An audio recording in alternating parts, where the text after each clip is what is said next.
রাত যখন গভীর হয়ে গেছে, সমস্ত বিবাহিত নারী পুরুষগুলি আলাদা, কেউ কারো কাছে যাওয়ার কোনো এখতিয়ার নাই। সেই রাতের মধ্যে যে সমস্ত নিরাপত্তা রক্ষী যারা দায়িত্বে ছিল, সবার মাঝে আল্লাহ রাব্বুল আলামিন এমন তন্দ্রা দান করে দিলেন, এমন ঘুম দিয়ে দিলেন, সবাই ঘুমাচ্ছন্ন হয়ে গেছে। এমন সময় সে আজর, যাকে এই নিরাপত্তার সব থেকে বড় দায়িত্ব দেওয়া হয়েছে, সে আজর চিন্তা করলো, এখন তো আমার সুবর্ণ সুযোগ, আমি আমার বাড়িতে চলে যাব। সব নিরাপত্তা রক্ষীগুলি বসে বসে ঘুমাইতেছে, আর সব পুরুষগুলি আলাদা ঘুমাচ্ছে, নারীরাও তা আলাদাভাবে ঘুমাইতেছে। এমন সময় তার অন্তরের মধ্যে স্ত্রীর কাছে যাওয়ার জন্য এমন আগ্রহ, উদ্দীপনা জাগ্রত হয়েছে, সে আর থাকতে পারে নাই, সাথে সাথে বিবির কাছে চলে গিয়েছে। আল্লাহ রাব্বুল আলামিন ঠিক সেই মুহূর্তে হযরতে ইব্রাহিম আলাইহিস সালামকে মায়ের গর্ভে দান করে দিলেন, আর সে তার আগের ডিউটি ঠিক মতো শুরু করে দিল। কিন্তু আল্লাহ রাব্বুল আলামিন তার সমস্ত সিদ্ধান্তগুলি তাদের মাধ্যমে তিনি বাস্তবায়ন করলেন। ইব্রাহিম আলাইহিস সালাম মাতৃগর্ভে চলে আসছেন। নবী করিম সাল্লাল্লাহু আলাইহি ওয়াসাল্লামকে সাহাবায়ে কেরাম জিজ্ঞাসা করলেন, মা হাযাল উযহিয়া রাসূলুল্লাহ, ওগো রাসূলুল্লাহ সাল্লাল্লাহু আলাইহি ওয়াসাল্লাম, কুরবানি কি জিনিস, কুরবানি কি? নবী করিম সাল্লাল্লাহু আলাইহি ওয়াসাল্লাম তিনি ইরশাদ ফরমান, সুন্নাত আবিকুম ইব্রাহিম, এটা হলো তোমাদের পিতা ইব্রাহিম আলাইহিস সালামের সুন্নাহ। কুরবানি এটা হলো ত্যাগ স্বীকার করা, আর কুরবানির পরিভাষা হচ্ছে নির্দিষ্ট সময়ের মধ্যে নির্দিষ্ট পশুকে আল্লাহর সন্তুষ্টির জন্য জবাই করা। নির্দিষ্ট দিনে নির্দিষ্ট পশু আল্লাহ সন্তুষ্টির জন্য জবাই করা, এটাকে বলা হয় কোরবানি। পৃথিবীর শুরুলগ্ন থেকেই যখন আল্লাহ রাব্বুল আলামিন হযরতে আদম আলাইহিস সালামকে সৃষ্টি করেছেন, এরপরে ওনার ঐরস থেকে আল্লাহ তাআলা জোড়ায় জোড়ায় তিনি মানুষ পাঠিয়েছেন। তখনকার সময় আদম আলাইহিস সালামের দুই সন্তান হাবিল এবং কাবিল, তাদের মধ্যে বিবাহ বন্ধনের সমস্যা নিয়ে এক বিরাট ফিতনার সম্মুখীন হয়েছিলেন আদম আলাইহিস সালাম। তখন আল্লাহ তাআলা সেই ফিতনাকে নিবারণের জন্য তিনি বললেন, হাবিল এবং কাবিল তারা উভয় কোরবানি করবে।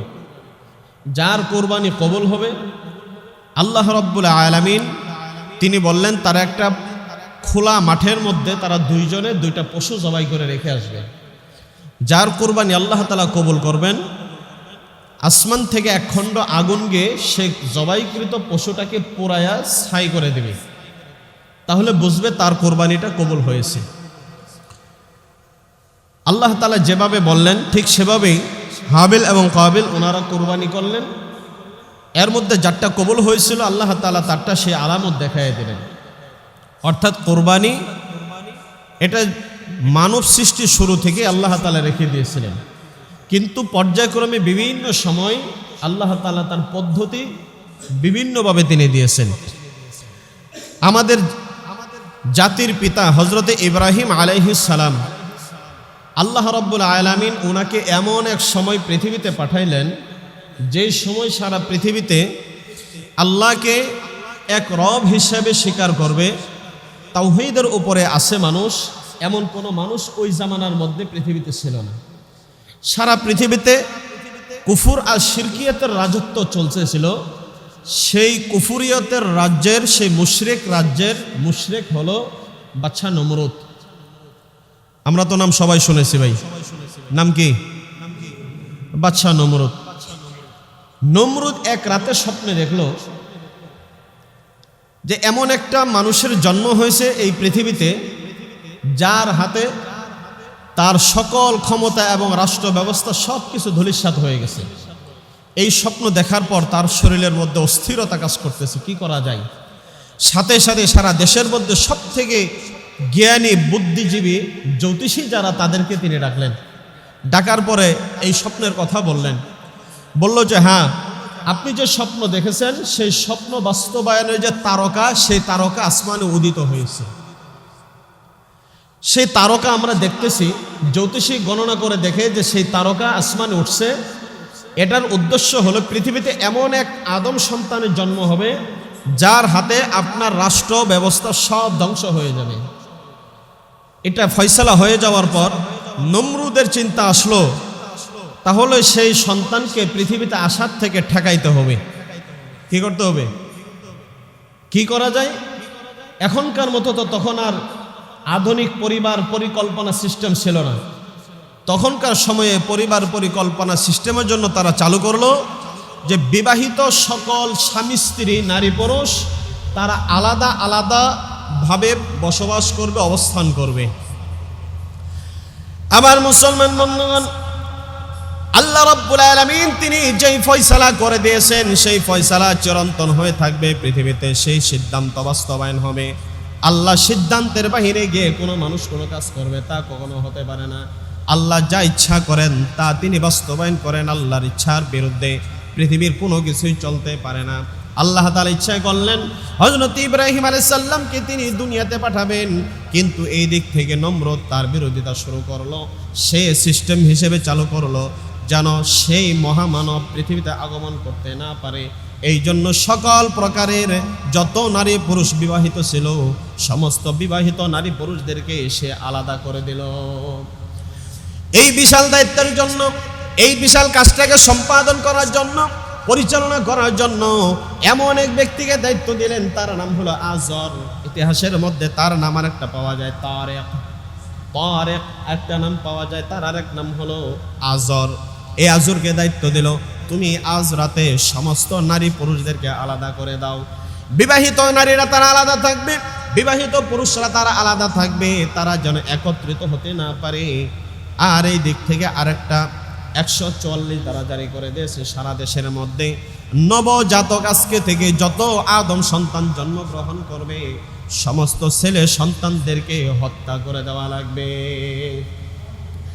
ইব্রাহিম আলাইহিস সালামকে পৃথিবীতে আসা ঠেকানোর জন্য সারা দুনিয়ার মধ্যে নমরুদ তিনি ছেলে সন্তান হত্যার মেতে উঠেছে।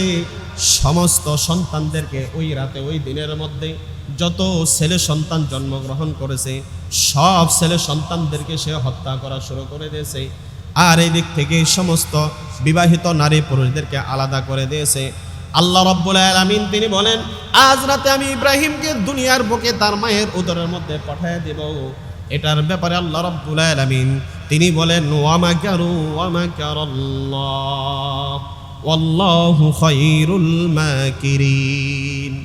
আল্লাহ তাআলা হলেন মানুষ যত প্রকার ষড়যন্ত্র করে আল্লাহ তত বেশি কৌশল অবলম্বন করেন। আলাদা করে দাও, এর জন্য তোমার যে বাহিনীর প্রয়োজন, যে সিকিউরিটি নিরাপত্তা বাহিনীর প্রয়োজন সেই নিরাপত্তা বাহিনী নিয়ে নাও।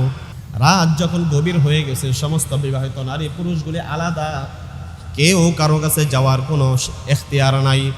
সেই রাতের মধ্যে যে সমস্ত নিরাপত্তা রক্ষী যারা দায়িত্বে ছিল সবার মাঝে আল্লাহ রাব্বুল আলামিন এমন তন্দ্রা দান করে দিলেন, এমন ঘুম দিয়ে দিলেন, সবাই ঘুমাচ্ছন্ন হয়ে গেছে।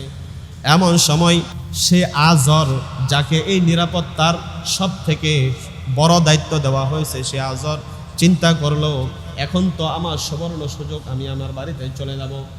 সব নিরাপত্তা রক্ষীগুলি বসে বসে ঘুমাইতেছে আর সব পুরুষগুলি আলাদা ঘুমাচ্ছে, নারীরাও তা আলাদাভাবে ঘুমাইতেছে। এমন সময় তার অন্তরের মধ্যে স্ত্রীর কাছে যাওয়ার জন্য এমন আগ্রহ উদ্দীপনা জাগ্রত হয়েছে, সে আর থাকতে পারে নাই, সাথে সাথে বিবির কাছে চলে গিয়েছে।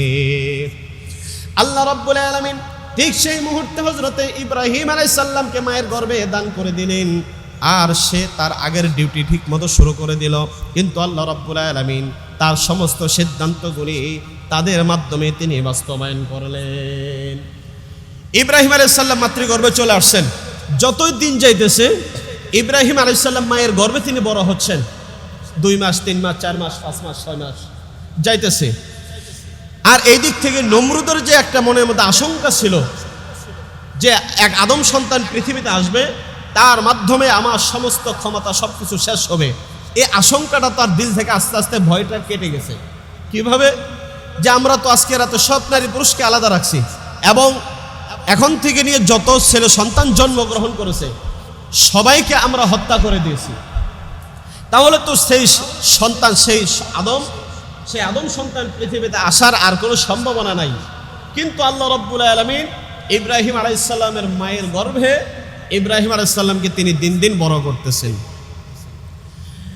যতই দিন যাচ্ছে, সাধারণত মহিলাদের গর্ভে যখন বাচ্চা থাকে, প্রসবের সময় যখন ঘনিয়ে আসতে থাকে, যতই ঘনিয়ে আসে ততই পেটের আকৃতি বড় দেখা যায়, বাহির থেকে বোঝা যায়। কিন্তু আল্লাহ রাব্বুল আলামিন ইব্রাহিম আলাইহিস সালামের মায়ের সেই আকৃতি তিনি মানুষের সামনে প্রকাশ করলেন না। ঠিক যখন প্রসবের সময় হয়ে গিয়েছে, আল্লাহ পাক রব্বুল আলামিন ইব্রাহিম আলাইহিস সালামের মায়ের অন্তরের মধ্যে আলহাম করে দিয়েছেন, ওরে ইব্রাহিমের মা, তোমার এই স্বাভাবিক অবস্থার মধ্যে তোমার বাড়িতে সন্তান প্রসব করা যাবে না। তোমাকে সন্তান প্রসব করার জন্য নিরাপদ জায়গা দরকার। তোমার সন্তানের জন্য তোমার এই বাড়ি নিরাপদ নয়। নমরুদ যদি জানতে পারে, নমরুদের বাহিনী এবং তোমার স্বামী যদি জানতে পারে একটা আদম সন্তান তোমার ঘরের মধ্যে জন্মগ্রহণ করেছে, তাহলে দুনিয়া থেকে তাকে বিদায় করে দিবে। এই জন্য তোমার বাড়িটা নিরাপদ না। কি করা লাগবে? চলে যাও, তুমি পাহাড়ের একটা সুন্দর নিরাপদ গর্তের মধ্যে চলে যাও, সেই গুহার মধ্যে গিয়ে তুমি তোমার সন্তানটাকে তুমি দুনিয়াতে নিয়ে আসতে পারো। ইব্রাহিম আলাইহিস সালামের মা চলে গিয়েছেন সেই পাহাড়ের গুহায়, সেখানে সন্তান প্রসব করেছেন। এত সুন্দর আদম সন্তান, এত সুন্দর বাচ্চা প্রসব করেছেন, যা দেখলে মনে হয় আসমানে পূর্ণিমার চাঁদের থেকেও আরো বেশি সুন্দর হবে। আল্লাহ পাক রব্বুল আলামিন যাকে সারা পৃথিবীতে কিয়ামত পর্যন্ত সমস্ত মানুষের পিতা বানায় দেবেন, যাকে নমরুদের মতো পরাশক্তি সম্পন্ন একটা বাদশার মোকাবেলায় দাঁড় করায় দেবেন, আর সারা পৃথিবীতে তাওহীদ, রিসালাত এইগুলিকে প্রতিষ্ঠা করার জন্য যাকে আল্লাহ রাব্বুল আলামিন পৃথিবীতে পাঠাবেন, তার আখলাক আর তার সৌন্দর্য কত সুন্দর হতে পারে একমাত্র আল্লাহ রাব্বুল আলামিন তিনি ভালো জানেন। সেই গুহার মধ্যে সন্তান হলো। ইব্রাহিমের মা তিনি বাড়িতে চলে আসলেন, প্রতিদিন সেই গুহাতে যায়, সন্তানকে দুধ পান করে আবার চলে আসে, খাওয়া গোসল সব কিছু সেই গুহার মধ্যে করায় দেয়। ঠিক যখন পায়ে হাঁটার সম্ভাবনা হয়ে গেছে, আল্লাহ রাব্বুল আলামিন এইবার ইব্রাহিমের মায়ের অন্তরের মধ্যে ইলহাম করলেন, তোমার সন্তানকে এবার তুমি বাড়িতে নিয়ে আসতে পারো। ইব্রাহিম আলাইহিস সালামের বাবা সেও জানে তার ঘরে একটা ফুটফুটে সন্তান জন্মগ্রহণ করেছে, নিজের সন্তান বাদশা হত্যা করবে। বলেন তো দেখি, যতই শত্রুতা থাক, নিজের কলিজার টুকরা সন্তান, নবজাতক সন্তানকে কেউ কি শত্রুর হাতে তুলে দিতে পারে? হত্যা করার জন্য তুলে দিতে পারে? এই দিক থেকে সারা পৃথিবীতে সব জায়গায় ছেলে সন্তান হত্যা করা হইতেছে, কিন্তু আজর সে নিজের কথা বলে না। কেন? তারও সন্তানটা দেখার পরে অন্তর মধ্যে প্রচন্ড মায়া, মোহাব্বত, ভালোবাসার জন্ম নিয়েছে, যে আমি বাবা হিসেবে আমার সন্তানটাকে আমি শত্রুর হাতে হত্যার জন্য তুলে দিতে পারি না। নসিবে যা আছে তাই হবে। এটা ফেরাউনের বাহিনীকে, নমরুদের বাহিনীকে এটা বলা যাবে না। যখন তার একটা সময় হয়ে গেছে, চলাফেরা করতে পারে, হাঁটতে পারে, ঠিক সেই সময়কার মধ্যে আল্লাহ তাআলা ইশারা করলেন, ইলহাম করলেন, এবার তোমার সন্তানকে বাড়িতে নিয়ে আসে। বাড়িতে নিয়ে আসছে, চলাফেরা করে, মা বাবার একবারে আদরের টুকরা, কলিজার টুকরা এই সন্তান ঘরের মধ্যে চলাফেরা করে। আজরও এর মায়া, মোহাব্বত আর ভালোবাসার মধ্যে আসক্ত হয়ে গেছে। যেই মাত্র তার বয়সটা 7-8 বছর বয়স হয়ে গেছে, তখন তো মোটামুটি একটু বুঝতে পারে, ভালো মন্দ বুঝে, বাবার সাথে চলাফেরা করে। ওই সময়টার মধ্যে নমরুদের অন্তর থেকে সম্পূর্ণরূপে আশঙ্কা দূর হয়ে গেছে যে আমরা সেই কাজটা, অপারেশন মনে হয় সফল হয়ে গেছে, যে আসলে পরে আমার ক্ষমতা নষ্ট হবে, সেই ব্যক্তি আসার আর সম্ভাবনা নাই। যদি এসে থাকে, আমরা যে পরিমাণে ছেলে সন্তান হত্যা করেছি এর মধ্যে হয়তো সে শেষ হয়ে গেছে। ইচ্ছা কার সত্য? আল্লাহর ইচ্ছা চিরন্তন সত্য। আল্লাহর ইচ্ছার বাহিরে যাওয়ার কারো কোনো ইখতিয়ার নাই। আবার মুসলমান বন্ধুগণ, একদিন হযরত ইব্রাহিম আলাইহিস সালাম তার মাকে জিজ্ঞাসা করেন, মা, আমাদের লালন পালন কে করে, আমাদের খাওয়া পড়া সব কিছুর ব্যবস্থা কে করে বলেন তো দেখি। মা বলে, কেন, তোমার বাবা আজর সে তো ব্যবস্থা করে। এইবার পাল্টা প্রশ্ন করছে মা, এবার বলো, আমার বাবা আজরের সব লালন পালন খাবারের ব্যবস্থা কে করে? তখন বলল, কেন, তোমার বাবার খোদা আছে, রব আছে, তার নাম হলো নমরুদ, সে তো আমাদের রব, আমাদের আল্লাহ, সে তো আমাদের রব, সে আমাদের সব ব্যবস্থা করে। এইবার পাল্টা প্রশ্ন করলে ইব্রাহিম আলাইহিস সালাম, মা, এইবার বলো তো দেখি, নমরুদকে খাওয়া পড়া তার সব ব্যবস্থা কে করে দেয়? এই কথা যেই মাত্র মা শুনেছে, মার অন্তরের মধ্যে এমন একটা ভয় সঞ্চার হয়ে গেছে, আমার সন্তান যে প্রশ্ন করেছে এই প্রশ্নের জবাব আমার কাছে নাই। এই প্রশ্নের জবাব, এই প্রশ্ন যদি সাধারণ মানুষে অথবা যদি নমরুদের বাহিনী জানতে পারে, তাহলে আমার এই সন্তানকে তারা আর দুনিয়াতে রাখবে না। সাথে সাথে ছেলেকে নিষেধ করলেন, খবরদার আজকের পর থেকে এই ধরনের তুমি কোনো প্রশ্ন করবে না। এরপর থেকে ইব্রাহিম আলাইহিস সালাম তিনি ভিন্ন কৌশলে তিনি অগ্রসর হওয়া শুরু করলেন। একবার তিনি তার বাবাকে ডাক দিয়ে বললেন, আল্লাহ রাব্বুল আলামিন সেই তাওহীদের কথা, সেই রিসালাতের কথা, সেই একত্ববাদের কথা কুরআনুল কারীমের মধ্যে উল্লেখ করেছেন। আল্লাহ তাআলা বলেন, ওয়া ইয ক্বালা ইব্রাহিমু লিআবিহি আযারা আতাত্তাখিযু আসনামান আলিহা। তিনি তার বাবাকে ডাক দিয়ে বলেন, ও আমার বাবা আযর, আমি আপনাকে দেখতে পাচ্ছি। ওয়া ইয ক্বালা ইব্রাহিমু লিআবিহি আযার, তার পিতা আযরকে ডাক দিয়ে বললেন, আতাত্তাখিযু আসনামান আলিহা, এক রব ব্যতীত অনেকগুলি আসনামকে, সনামকে, মূর্তিগুলিকে তোমরা ইলাহ হিসেবে, রব হিসেবে গ্রহণ করে নিয়েছো।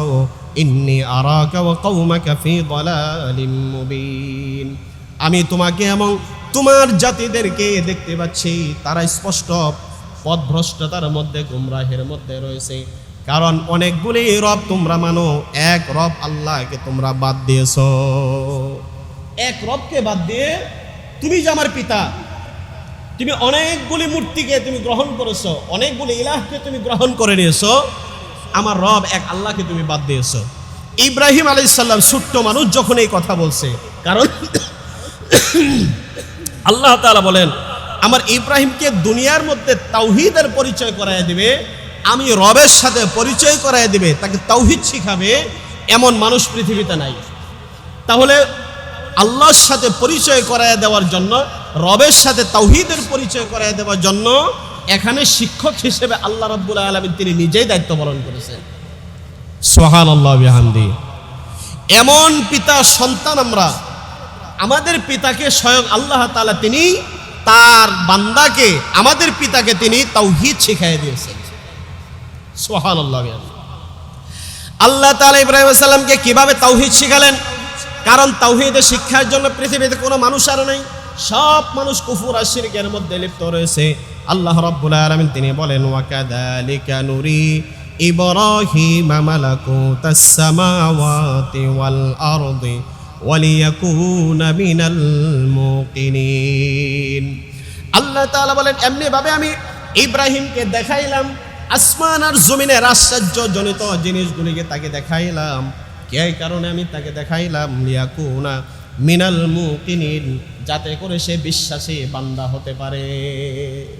আল্লাহ তাআলা আসমানের আশ্চর্য জিনিসগুলি তিনি দেখাই দিলেন, জমিনের আশ্চর্য জিনিসগুলো দেখাইলেন, আর তার কাছে তিনি প্রশ্ন রেখে দিলেন যে এই জিনিসগুলি কে বানাইলো, এই জিনিসগুলি কিভাবে চলে, এর পরিচালক কে, কে এগুলোকে পরিচালিত করে? নিশ্চয় কেউ না কেউ আছে যিনি এগুলো পরিচালিত করেন। সেই পরিচালক হচ্ছেন কে? এটা আওয়াজ দেয়া বলে, সেই পরিচালক কে? আল্লাহ। এটাই হচ্ছে তাওহীদ। আল্লাহ তাআলা সেই আসমান আর জমিনের মধ্যে কোন কোন আশ্চর্য জিনিসগুলির সাথে পরিচয় করায় তাকে তাওহীদ শিখিয়ে দিলেন।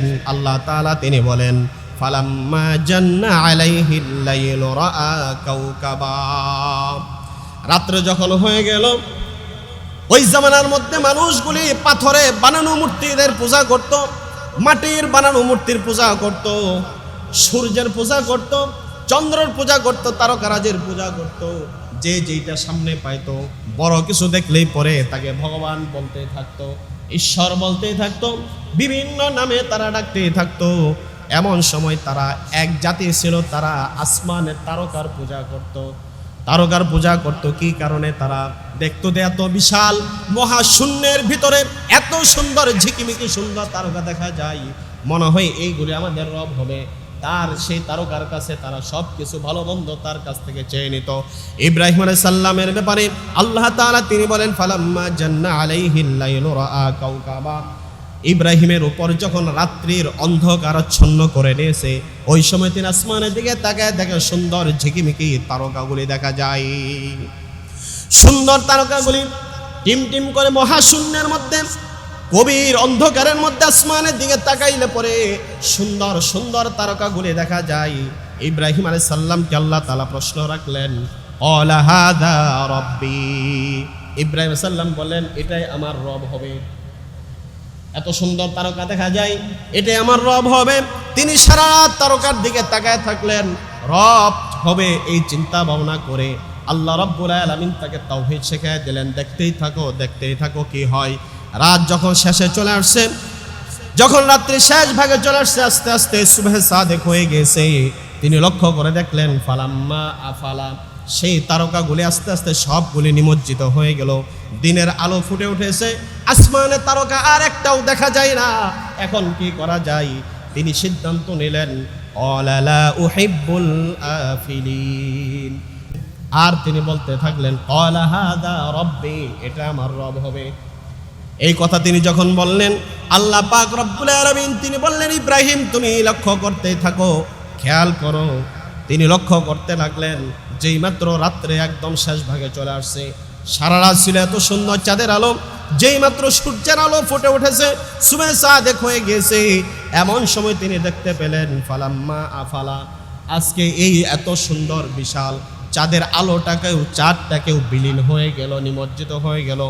তিনি সিদ্ধান্ত নিলেন, এটা আমার রব কখনো হতে পারে না, এটা আমার রব হতে পারে না।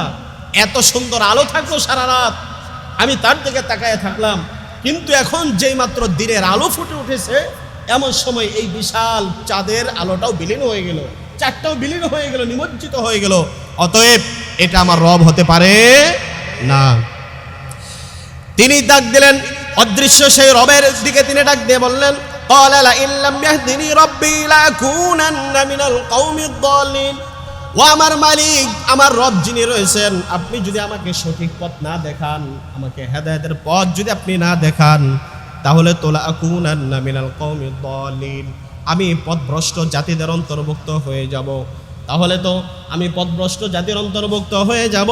তাড়াতাড়ি আমাকে আপনি হেদায়েতের রাস্তা দেখায় দেন, আমাকে সুন্দর করে তাওহীদের রাস্তা, রবের পরিচয় আপনি আমাকে করায়া দেন। এরপর যখন সকাল হয়ে গেল, আল্লাহ তাআলা আরেক আশ্চর্য জিনিসের সামনে সম্মুখীন করলেন। কোনটা? তিনি লক্ষ্য করে দেখলেন পৃথিবীর পূর্ব দিগন্ত থেকে বিশাল আকারের এক সূর্য উদিত হচ্ছে।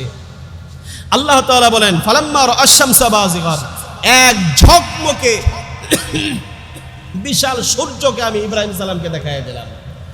আমার ইব্রাহিম যখন ঝকমকে বিশাল আকৃতির এক মহা সূর্যকে তিনি দেখতে পেলেন, এমন সময় তার মনের মধ্যে জাগ্রত হয়ে গেল। তিনি বললেন, ক্বালা হাযা রাব্বি হাযা আকবার, এটাকে বিশাল বড় দেখা যায়, এটা আমার রব হবে। এত বড় আকৃতি দেখা যায়। সেই তারকা দেখা গিয়েছে অত্যন্ত ছোট্ট আকারে। এরপরে চন্দ্রকেও দেখা গিয়েছে ছোট্ট আকারে, কিন্তু চন্দ্রের আলোর মধ্যে কোনো কিরণ নাই, আর তার মধ্যে তেজস্ক্রিয়তা নাই। কিন্তু আমি যে আজকে সূর্যকে দেখতে পেলাম, এই সূর্যের মধ্যে বিশাল কিরণ রয়েছে এবং তেজস্ক্রিয়তা রয়েছে। এটা মানুষকে ক্ষতিও করতে পারে, উপকারও করতে পারে। এমন সময় তিনি বললেন, হাযা আকবার, এই বিশাল সূর্যটা আমার রব হতে পারে। আর যখন তিনি সারা দিন দাঁড়ায় থাকলেন, সন্ধ্যা যখন হয়ে গেল, এই বিশাল সূর্যটাও ফালাম্মা আফালাত, এই বিশাল সূর্যটাও নিমজ্জিত হয়ে গেল, তার আলোটা বিলীন হয়ে গেল। সারা পৃথিবী থেকে সূর্য চলে যাওয়ার পর এই বিশাল সূর্যের আলোটাকে অন্ধকারাচ্ছন্ন করে নিল। তিনি বললেন, ইন্নী বারিউম মিনকা, ক্বালা ইয়া কওমি ইন্নী বারিউম মিম্মা তুশরিকুন। ও আমার জাতি, তোমরা জেনে রাখো, এই সূর্যটাও বিলীন হয়ে গেল, চাঁদটাও বিলীন হয়ে গেল, এরপর সেই তারকাগুলি বিলীন হয়ে গেল। তোমরা জেনে রাখো, ইয়া কওমি, হে আমার জাতি, ইন্নী বারিউম মিম্মা তুশরিকুন, আমি তোমাদেরকে শিরককারীদের অন্তর্ভুক্ত দেখতে পাচ্ছি। তোমরা মুশরিকদের অন্তর্ভুক্ত আমার জাতি। কারণ তোমরা যে তারকার পূজা করো, এই তারকা তোমার রব নয়। তোমরা যে চন্দ্রের পূজা করো, চন্দ্রের দিকে তোমরা সেজদা করো, তাকে রব হিসেবে মেনে নিয়েছো, এও তোমাদের রব নয়। এই বিশাল সূর্যের দিকে তোমরা মাথা নত করে ইবাদত করো, এই সূর্যটাও তোমাদের রব নয়। এই জন্য আমি তোমাদেরকে দেখতে পাচ্ছি, ইন্নী বারিউম মিম্মা তুশরিকুন, তোমরা মুশরিকদের অন্তর্ভুক্ত, তোমরা মুশরিক। আল্লাহর সাথে তোমরা শিরক করছো। আমি আমার রবকে পেয়ে গেছি, আমার সেই তাওহীদের শিক্ষা আমি পেয়ে গেছি। আমার রব আমাকে সেই হেদায়েতের রাস্তা দেখাই দিয়েছেন। কোনটা? ইন্নী ওয়াজ্জাহতু ওয়াজহিয়া লিল্লাযী ফাতারাস সামাওয়াতি ওয়াল আরদা হানিফা ওয়া মা আনা মিনাল মুশরিকিন। আল্লাহু আকবার। ইব্রাহিম আলাইহিস সালাম বললেন, আমার জাতি শুনে রাখো, চন্দ্র সূর্য নক্ষত্র একটা আমার রব হতে পারে না। আমার রব হলেন তিনি যিনি এই আসমানটাকে পরিচালনা করেন।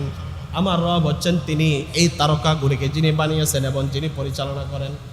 আমার রব হলেন তিনি যিনি এই বিশাল চন্দ্রটাকে বানিয়ে তিনি পরিচালনা করেছেন।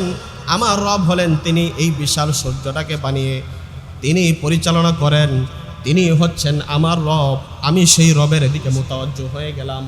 ইন্নী ওয়াজ্জাহতু ওয়াজহিয়া লিল্লাযী, সব কিছু থেকে চন্দ্র সূর্য নক্ষত্র গ্রহ উপগ্রহ এবং মানুষ, তোমরা যা কিছুর পূজা করো, যা কিছুর ইবাদত তোমরা করো, এই সব কিছু থেকে মুখটাকে আমি ফিরিয়ে দিলাম, আমার চেহারাটাকে আমি মুতাওয়াজ্জহ করলাম লিল্লাযী ফাতারাস সামাওয়াতি ওয়াল আরদা হানিফা, যিনি এই বিশাল আসমান আর জমিন তিনি সৃষ্টি করেছেন। এই সব কিছু থেকে তোমরা যেগুলোর ইবাদত করো, তোমরা যেগুলোকে খোদা হিসেবে রব হিসেবে মেনে নিয়েছো, এই সব কিছু থেকে আমি সেই রবের দিকে মুতাওয়াজ্জহ হয়ে গেলাম যিনি এই সব আসমান জমিন তার ভিতরে যা কিছু আছে সব কিছু যিনি বানিয়েছেন, আমি সেই রবের দিকে মুতাওয়াজ্জহ হয়ে গেলাম। সুবহানাল্লাহ বিহামদি ওয়া মা আনা মিনাল মুশরিকিন। আর আমি তোমাদের মতো মুশরিকদের অন্তর্ভুক্ত নই। তাওহীদ শিখে গিয়েছেন, তাওহীদের পরিচয় আল্লাহ তাআলা করায় দিয়েছেন। এরপর ইব্রাহিম আলাইহিস সালাম এই বিশাল যুক্তি তাদের সামনে পেশ করার পর নমরুদ আর নমরুদের বাহিনী তাদের মাথা খারাপ হয়ে গেছে। এখনো তারা বুঝতে পারে না এই বাচ্চা কে হতে পারে, এই ব্যক্তি কে হতে পারে। এই হলো সেই ব্যক্তি যার হাতে নমরুদের ক্ষমতা আল্লাহ রাব্বুল আলামিন ধূলিসাৎ করে দিবেন, পুরা কুফর আর শিরকিয়াতের মূলোৎপাটন করাবেন, যার মাধ্যমে তিনি হচ্ছেন হযরতে ইব্রাহিম। আল্লাহর দুশ্মনের ঘরে আল্লাহর বন্ধু তিনি পাঠাইছেন, দুশ্মনের ঘরেই আল্লাহ তাআলা তাকে লালিত পালিত করেছেন। আবার সেই ব্যক্তির দ্বারাই এই বিশাল পৃথিবীর মধ্যে কুফর আর শিরকের মূলোৎপাটন করবেন। এটা হলো আল্লাহর ইচ্ছা। বলেন আল্লাহর ইচ্ছা সত্য না মিথ্যা? এটা আওয়াজ দিয়ে বলতে হবে, আল্লাহর ইচ্ছা সত্য না মিথ্যা? সারা পৃথিবী একদিকে কুফরের দিকে, শিরকিয়াতের দিকে, আর একজন মাত্র ব্যক্তিকে আল্লাহ তাআলা দাঁড় করে দিয়েছেন, তিনি হচ্ছেন আমাদের পিতা হযরত আদম, হযরতে ইব্রাহিম আলাইহিস সালাম। কিন্তু আমরা এতগুলো মুসলমান, তার সন্তান সারা পৃথিবীতে আমরা জীবিত আছি, কিন্তু আমরা আমাদের ঘর থেকে শিরকটা দূর করতে পারি না।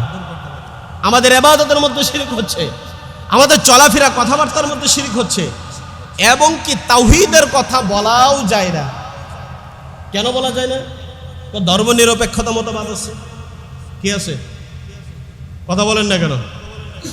রাষ্ট্রীয়ভাবে শিরক বাধ্যতামূলক। আমাদের দেশের যে গণতান্ত্রিক ধারা, সমাজতান্ত্রিক ধারায় দেশ পরিচালিত হচ্ছে, ৯২% মুসলমানের দেশ আমরা দাবি করি। তখনকার সময় সব মানুষ মুশরিক কুফর। একজন মানুষ ইব্রাহিম আলাইহিস সালাম, তিনি তাওহীদের পক্ষে দাঁড়িয়েছিলেন। পুরা বিশাল পরাশক্তি কুফরের শক্তিকে তিনি ধূলিসাৎ করে দিয়েছিলেন। আর আমরা ৯২% মুসলমানের দেশের মধ্যে আমাদের মাথার উপরে কুফরি মতবাদ, আমাদের মাথার উপরে শিরকিয়াতের মতবাদ, এটাকে আমাদের স্বীকার করে চলতে হয়। এর বিরুদ্ধে কথা বলার সাথে সাথে তাকে দুনিয়া থেকে বিদায় করে দেয়। কথা বলেন ঠিক কিনা? যেই গণতান্ত্রিক দেশ, যেই দেশের মধ্যে গণতন্ত্র আছে, সেই দেশের মধ্যে যার যা মনে চায় তাই করতে পারবে, যার যা মনে চায় তাই করতে পারবে, কেউ কাউকে বাধা দিতে পারবে না। কেউ কাউকে, ইসলামের একজন মানুষ অমুসলিম, তাকে মুসলিমের জন্য তাওহীদের দাওয়াতও তাকে দেওয়া যাবে না। কি ভাই, কথা সত্য না মিথ্যা? আজকে আপনি কি একজন হিন্দুকে দাওয়াত দেন, দেখেন পরের দিন আপনার অবস্থা কি হয়। আমি একজন ইমাম, আমি একজন আলেম হিসেবে যদি, আমার কর্তব্য হিসেবে যদি আমি দাওয়াত দেই, একজন অমুসলিমকে দাওয়াত দেওয়া আমি ইমানদারের জন্য আমার ফরজ দায়িত্ব। কথা বলেন ঠিক কিনা? একজন হিন্দু, একজন খ্রিস্টান, একজন বৌদ্ধ, একজন নাস্তিককে তাওহীদের দাওয়াত দেওয়া, রবের সাথে পরিচয় করে দেওয়া, লা ইলাহা ইল্লাল্লাহর কালিমার দাওয়াত তার কাছে পৌঁছায়া দেওয়া, এটা তো আল্লাহ তাআলার নবীদের কাজ। এই উম্মতের জন্য আল্লাহ তাআলা ফরজ করে দিয়েছেন। নবীর কাজ এবং নবীর অনুপস্থিত উম্মতের উপরে এই কাজ যদি আজকে আমি আপনি করতে যাই, অবস্থা থাকবে কি কন? বাংলাদেশে এক ধরনের বুদ্ধিজীবী নামের পরজীবী আছে না, সুশীল সমাজ, পরজীবী, এগুলো নাম হলো বুদ্ধিজীবী না, এগুলো নাম হলো পরজীবী। বুদ্ধি বিক্রি করে খায়, পরের বিষয় নিয়ে বুদ্ধি খাটায়, এই জন্য এই বুদ্ধিজীবীদের আরেক নাম হলো পরজীবী। এদের মাথা গরম হয়ে যাবে, কেন গণতান্ত্রিক দেশ, তাকে ইসলামে দাওয়াত দেওয়া যাবে না, তার মনে চাইলে সে ইসলাম কবুল করবে, না চাইলে না করবে, এটা হলো তার ব্যাপার। আমরাও বলি তার মনে চাইলে ইসলাম কবুল করবে, না চাইলে না করবে, কিন্তু তার কাছে তো ইসলাম পেশ করার দায়িত্ব পুরা মুসলিম উম্মার, কথা বলেন ঠিক কিনা? কিন্তু তার কাছে ইসলামটা পেশ করার দায়িত্ব তো আমাদের। হাসরের দিন যখন আল্লাহ তাআলা তাকে জিজ্ঞাসা করবেন, কি ব্যাপার, তোমাদের কাছে কি তাওহীদের দাওয়াত যায় নাই, ইসলামের দাওয়াত কি তোমাদের কাছে পৌঁছানো হয় নাই? তখন তারা বলবে, না, আমাদের সামনে কোনো ইমানদার ব্যক্তি আমাদের কাছে ইসলামের দাওয়াত দেয় নাই। দিলে আমরা তখন ভেবে দেখতাম, অবশ্যই আমরা ইসলাম কবুল করতাম, কিন্তু আমাদের কাছে কেউ দাওয়াত নিয়ে আসে নাই, আমাদের কোরআনের কথা বলে নাই, আখিরাতের কথা বলে নাই, তাওহীদের কথা বলে নাই, রিসালাতের কথা আমাদেরকে কেউ বলে নাই। আমাদের আশপাশের পরিবেশ, আমাদের প্রতিবেশীর মধ্যে, এলাকার মধ্যে, দেশের মধ্যে, যেই দেশে আমরা বসবাস করেছি, সেই দেশে 92% মুসলমান ছিল। এই 92% মুসলমান থাকার পরেও আমাদেরকে তারা দাওয়াত দেয় নাই, এই অভিযোগ তারা আল্লাহর কাছে করবে। কিন্তু আজকে যদি আমরা তাদের কাছে ইসলাম পেশ করতে চাই, কিন্তু আমাদের অবস্থা কি হবে? অনেক মানুষ বাংলাদেশে ছিল, দায়ী ছিল ইসলামে দাওয়াত দেওয়ার কারণে, তাদেরকে পৃথিবী থেকে বিদায় করে দিয়েছে, ষড়যন্ত্র চলছে। কিন্তু আজকে আমরা মুসলমানদের দেশের মধ্যে থেকে আজকে আমরা তাওহীদের দাওয়াত পৌঁছাইতে পারি না। আমরা দাবি করি আমরা হযরত ইব্রাহিম আলাইহিস সালামের সন্তান, কিন্তু আমাদের বাবা কি করে গিয়েছেন, আমরা সেই বাবা শিক্ষা থেকে দূরে সরে গিয়েছি, কথা বলেন ঠিক কিনা? ইব্রাহিম আলাইহিস সালামের বাবা আজর, তার একটা পেশা ছিল মূর্তি বানানো। কি পেশা ছিল? কি কর, মূর্তি বানায় না আমাদের দেশে অনেকেই?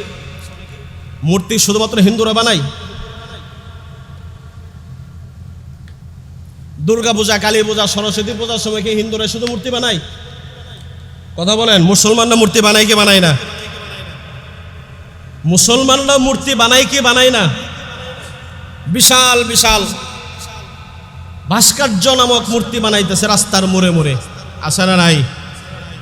ব্যক্তির মূর্তি, ব্যক্তির ছবি রাস্তার মোড়ে মোড়ে বিশাল সুন্দর করে বানাইতেছে, পাথর দিয়ে বানাইতেছে, সিমেন্ট, ওই সময় তো পাথর ছিল, এখন পাথরের উপরে আবার সেই সিমেন্ট রড দিয়ে সুন্দর করে হাতি বানাইতেছে, ঘোড়া বানাইতেছে, বাঘ ভাল্লুক বানাইতেছে। বিভিন্ন বিনোদন পার্কে গিয়ে এগুলো আপনারা কি দেখেছেন কিনা? আছে না নাই? শুধু মানুষের প্রতিকৃতি বানাইলেই মূর্তি হয় না, পশুরটা বানাইলেও মূর্তি হয়, কথা বলেন ঠিক কিনা? তাই এগুলো কি অমুসলিমরাও বানায় না, মুসলমানরাও বানাইতেছে? এখন যদি আপনি এদের বিরুদ্ধে কথা বলেন, বলবে যে সাংস্কৃতিক বিরুদ্ধে লাগছে, এই মৌলবী, এটা মৌলবাদ। কথা বলবে কি বলবে না? আমার মুসলমান বন্ধুগণ, হযরত ইব্রাহিম আলাইহিস সালামের পিতা আজর, সে এই মূর্তি বানানো কাজের মধ্যে নিয়োজিত ছিল, সুন্দর সুন্দর মূর্তি বানাইতে পারত। একদিন মূর্তিগুলো বানাই আর পরের দিন গিয়ে বাজারে এনে বিক্রি করে, এর দ্বারা যে উপার্জিত অর্থ আছে তার দ্বারা সে সংসার চালায়। একদিন আজর বাজারে যেতে পারে না, হযরত ইব্রাহিম আলাইহিস সালামকে মূর্তিগুলো দিয়েছেন, বাবা তুমি বাজারে নিয়ে মূর্তিগুলো বিক্রি করে দিয়ে আসো। ইব্রাহিম আলাইহিস সালাম তিনি হলেন এই মূর্তির বিরোধিতা করার জন্য দুনিয়াতে আসছেন। এই মূর্তিগুলোকে পৃথিবী থেকে মূলোৎপাটন করে দেওয়ার জন্য তিনি পৃথিবীতে আগমন করেছেন। আর সেই তাওহীদের জন্য, সেই তাওহীদবাদী ব্যক্তিকে দেওয়া হচ্ছে তুমি মূর্তি বাজারে নিয়ে বিক্রি করে দিয়ে আসো। কেমন আশ্চর্য বিষয়! ইব্রাহিম আলাইহিস সালাম বললেন, বাবা কেন তোমার মূর্তিগুলো, এগুলো দ্বারা মানুষে কি করবে? বলল, এগুলো হলো আমাদের রব, আমাদের খোদা, আমরা এগুলো পূজা করি, মানুষ ক্রয় করে বাড়িতে নিয়ে যাবে, ঘরের মধ্যে রাখবে খোদাকে, আর এই খোদার পূজা করবে তারা তাদের ভাগ্যের পরিবর্তন ঘটাবে এর কাছে চাওয়ার কারণে। ইব্রাহিম সাল্লাম বললেন, এর যদি এত শক্তি থাকে মানুষের, তাহলে সে কেন একা একা হেঁটে হেঁটে মানুষের ঘরে কেন যেতে পারে না? এ যদি এত কিছু মানুষের পরিবর্তনের ক্ষমতা রাখে, সে পায়ে হেঁটে কেন মানুষের ঘরে যেতে পারে না? তুমি তাকে একাই বাজারে পাঠায়। বাবা ধমক দিয়ে বলছেন, বেটা এত কথার দরকার নাই, তোকে যা বলছি তাই কর। ইব্রাহিম আলাইহিস সালাম দুইটা মূর্তি কাঁধের মধ্যে নিয়ে তিনি বাজারে যাইতেছেন। এমন সময় তার মনে হয়ে গেছে এই মূর্তি দ্বারাই এই মুশরিকদেরকে একটা উচিত জবাব দেওয়া লাগবে, শিক্ষা দেওয়া লাগবে। কি শিক্ষা দিব? ইব্রাহিম আলাইহিস সালাম মূর্তি দুইটা কাঁধের থেকে নামায় দিলেন।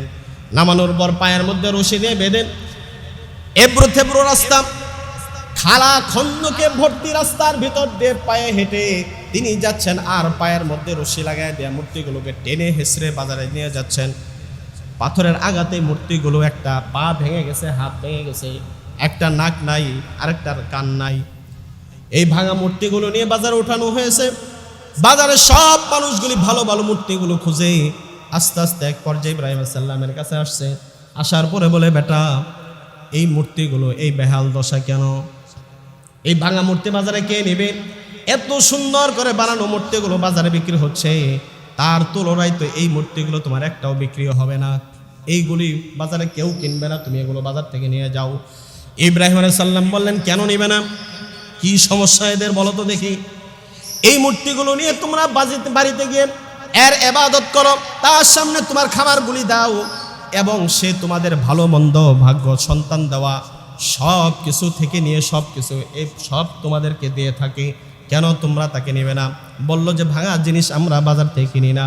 বলল যে কেন ভাঙছে এটা তো জিজ্ঞাসা করবে, কেন তার এই অবস্থা হলো জিজ্ঞাসা করবে। তো মানুষজন জিজ্ঞাসা করলো, বলো তো দেখি তার এই অবস্থা কেমন করে হলো।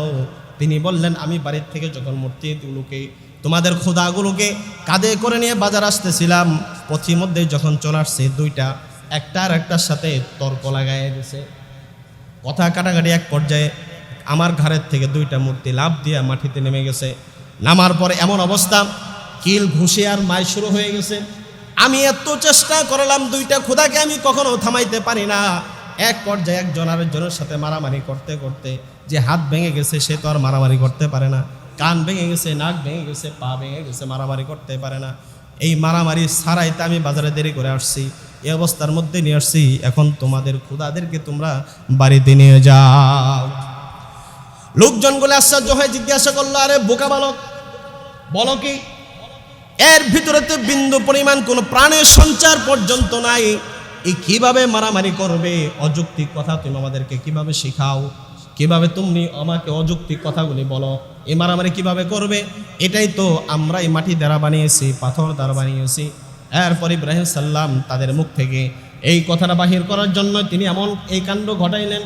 এরপর তাদেরকে পাল্টা প্রশ্ন করে বললেন, তাহলে আমার কথার জবাব দাও, যেই মূর্তিগুলি তোমাদের হাত দ্বারা বানানো, পাথর দ্বারা খোদাই করে তোমরা বানিয়েছ, এই মূর্তিগুলি সে চলতে পারে না, খাইতে পারে না। তোমরা যার ইবাদত করো, তোমরা তাকে ডাকো, তোমাদের ডাকের এক বিন্দু পরিমাণ কোনো সাড়া দিতে পারে না, তোমাদের ভালো মন্দ কিছুই করতে পারে না। তাহলে এই নিছক পাথরের মূর্তিগুলো তোমরা কেন তাকে রব হিসেবে মেনে নাও? জবাব দাও। সবাই আশ্চর্য হয়ে গেল। এই বাচ্চার যে পরিমাণ কথাবার্তা দেখা যায় সাধারণ কোনো মানুষ হবে না। ইব্রাহিম আলাইহিস সালাম তিনি এই ভাঙা মূর্তিগুলো বাজার থেকে বাড়িতে নিয়ে আসছেন। বাবা জিজ্ঞাসা করলেন, বেটা মূর্তি বিক্রি করস নাই কেন?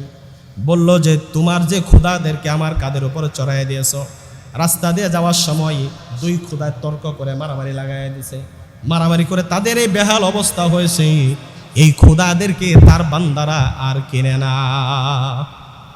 এই ভাঙাচোরা খোদাদেরকে যারা নিজেরা নিজেদের হাত পা রক্ষা করতে পারে না, মারামারি করে, এই খোদাদেরকে তার বান্দারা নেয় না।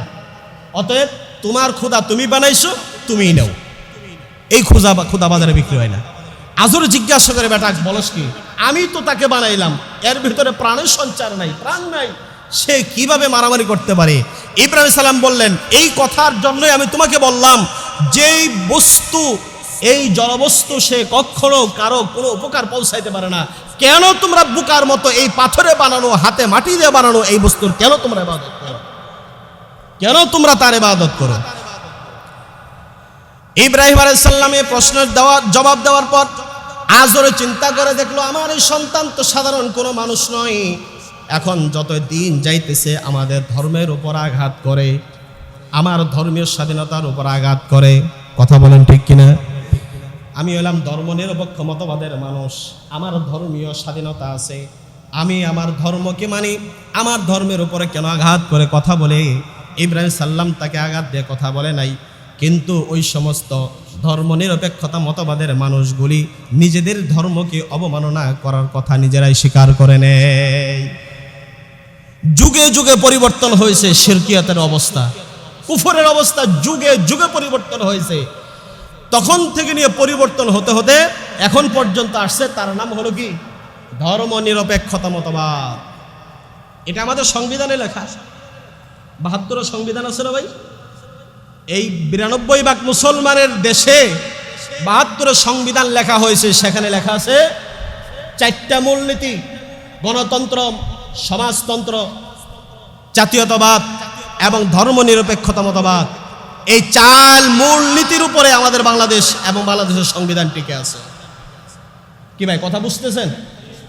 ভিতরের কথা এটা আমরা অনেকেই জানি, অনেক রাজনীতিবিদ আছেন জেনে শুনে এই মতবাদগুলি, এই কুফরি আকীদাগুলি, ধর্মনিরপেক্ষতা মতবাদের মতো এই ৭২ সংবিধানের মধ্যে একটা কুফরি মতবাদ লিপিবদ্ধ করে দেয়। মুসলমানরা সেই মতবাদ বাস্তবায়ন করার জন্য জীবন দেয়, সংগ্রাম করে, আত্মত্যাগ করে, রক্ত ঝরায়, গুলির সামনে নিজেকে অকাতরে বিলাইয়া দেয়। কথা বলেন ঠিক কিনা? গত সপ্তাহে বলছি না, শহীদের ব্যাখ্যাতে মোটামুটি বুঝতেছিলেন। এখন আপনি ধর্মনিরপেক্ষতা মতবাদ বাস্তবায়নের জন্য, এক কুফরি মতবাদ বাস্তবায়নের জন্য আপনি জীবনটাকে বিলাইয়া দিলেন। আপনি জীবনে কি পাইলেন মুসলমান? আমাদের উচিত কি ছিল? আমাদের সংবিধান তো হবে আল্লাহর কোরআন এবং রসুলের হাদিস। মুসলমানদের সংবিধান কি? এটা আওয়াজ দেয়া বলেন, মুসলমানদের সংবিধান কি? কোরআন এবং রসুলের হাদিস। এটাই হলো মুসলমানদের মূল সংবিধান। যদি কেউ মনে করে এই আধুনিক জামানার মধ্যে কোরআন আমার সমস্ত সমস্যার সমাধান দিতে পারে না, এই আধুনিক জামানার মধ্যে রসুলের হাদিস আমার সমস্যার সমাধান দিতে পারে না, ওই ব্যক্তির ঈমান নাই। ওই ব্যক্তির ঈমান নাই। আমার মৃত্যু থেকে নিয়ে, আমার জন্ম থেকে নিয়ে মৃত্যু পর্যন্ত, পৃথিবীর শুরু থেকে নিয়ে শেষ পর্যন্ত যত আধুনিকায়ন হবে না কেন, প্রত্যেক আধুনিক জামানার জন্য কোরআন হলো সবচেয়ে বড় আধুনিক।